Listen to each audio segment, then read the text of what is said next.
So today is Mother's Day, and I'd like to talk about Theotokos Day. This is a time when Christians around the world are thinking about and celebrating the most famous, revered mother of all time. So I found this 2015 online blog I came upon, and it's called Orthodox Christian Parenting.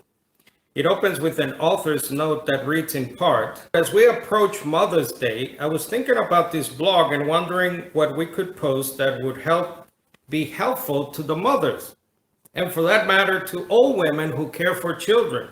Again and again, I thought of the Theotokos and her example to us. Now, the article goes on to talk about the ways in which we can aspire to be like this Theotokos.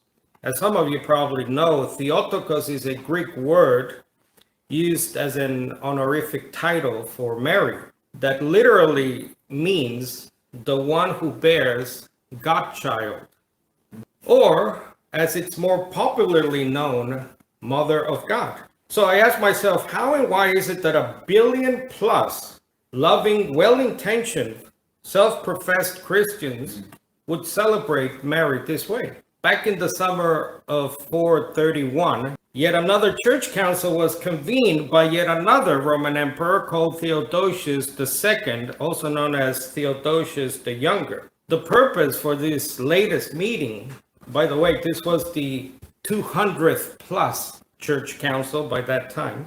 So the purpose was twofold: to declare the primacy of the so-called Nicene Chalcedonian Creed of 381 AD, and to condemn the teachings of a bishop of Constantinople called Nestorius, who had rejected the Theotokos title for Mary. The Mother of God belief relied heavily on the so-called hypostatic union, also known as the double nature of Christ. The belief, the teaching that Jesus was both God and man, or the God-man. And this would be codified as, quote, orthodoxy a couple of decades later at Chalcedon in 451 AD. But the idea of Mary literally giving birth to God had been around for centuries. So early in the 2nd century, for example, a guy called Ignatius declared, our God, Jesus the Christ, was conceived in the womb by Mary. In the 3rd century, Malchion, a pastor in modern-day Turkey, wrote, God was in the womb.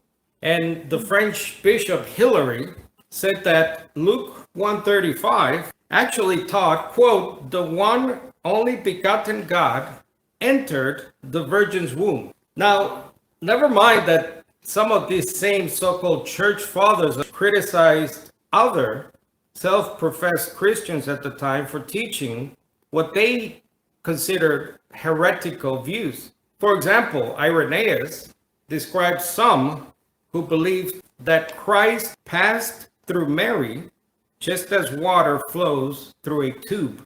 Still others at this time taught that the Son, quote, underwent a transformation and in the shape of a serpent entered into a womb.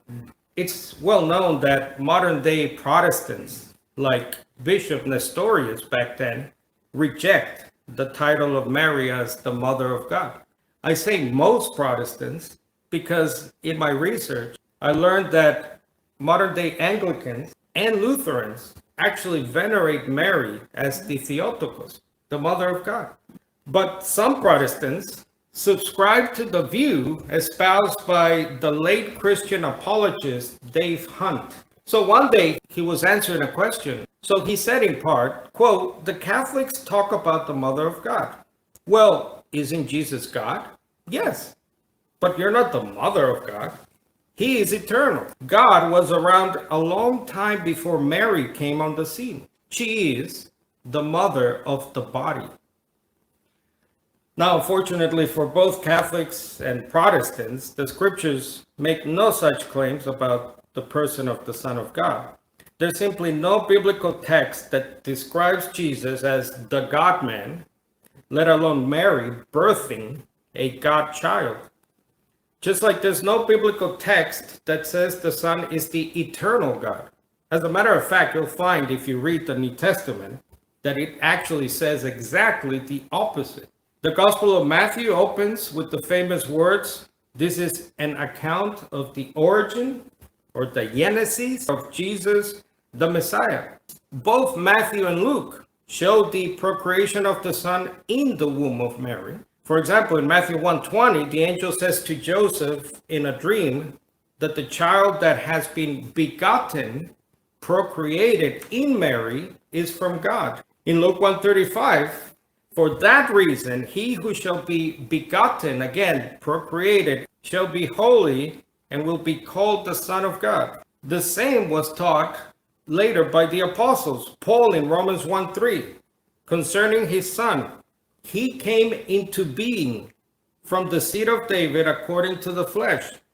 Galatians 4:4, but when the fullness of the time was come, God sent his Son, made of a woman, made under the law. Behind both of these verses, you will find an interesting Greek word, ginome, coming into existence. So the Son came into existence in Mary, not outside or through Mary.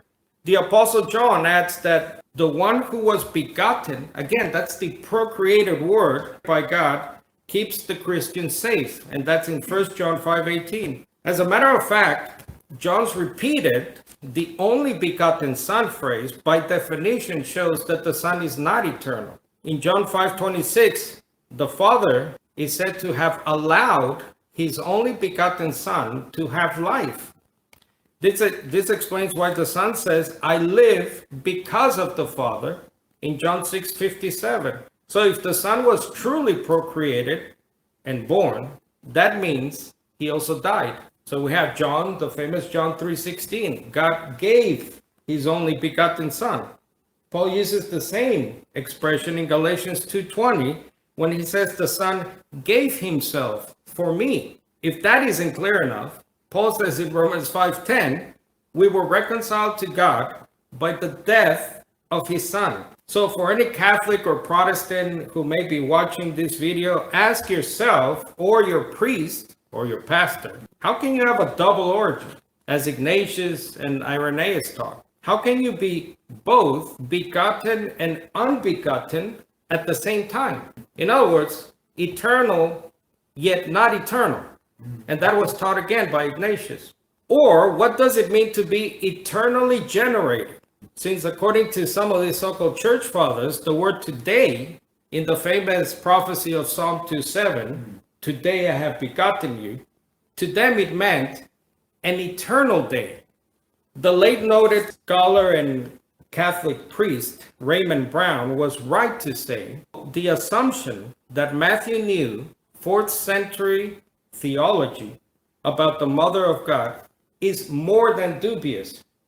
And the late noted Protestant John Hick was also right when he called the Chalcedonian Christology a remote ancestor of modern unbelief, because the phrase the Mother of God is on its face blasphemous.